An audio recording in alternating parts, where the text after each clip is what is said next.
Question po, amidst the political noise and chaos, tsaka po sa mga pagtaas ng presyo ng bilihin, yung inflation po natin ngayon, yung gasolina, ano pong masasabi niyo or mensahe niyo po sa mga ordinaryong Pilipino na patuloy na lumalaban sa araw-araw na buhay, sa traffic, sa mahal ng kuryente, sa mahal ng bilihin?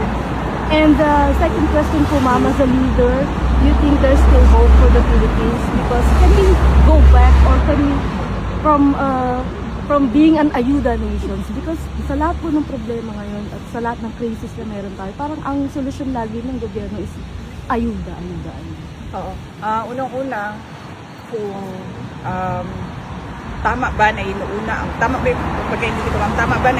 yung politika kesa sa problema ng ordinary family. Syempre hindi. Ako as a Filipino, no, and as a public official, hindi. Dapat nauuna ngayon ang isipin ng pamahalaan ay paano yung pambili ng pagkain araw-araw ng mga pamilya na naghihirap.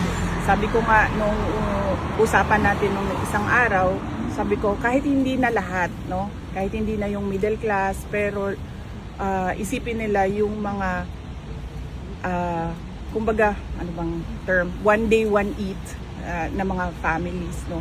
Na parang tipong kung may kita sila ngayon, may pagkain. Kung walang kita ngayon, walang pagkain. So yun yung dapat ang iniisip at inuuna ng pamahalaan. Na kung totoo man yung suhulan para sa impeachment, it is better off used to help struggling families because of the current economic situation of the Philippines.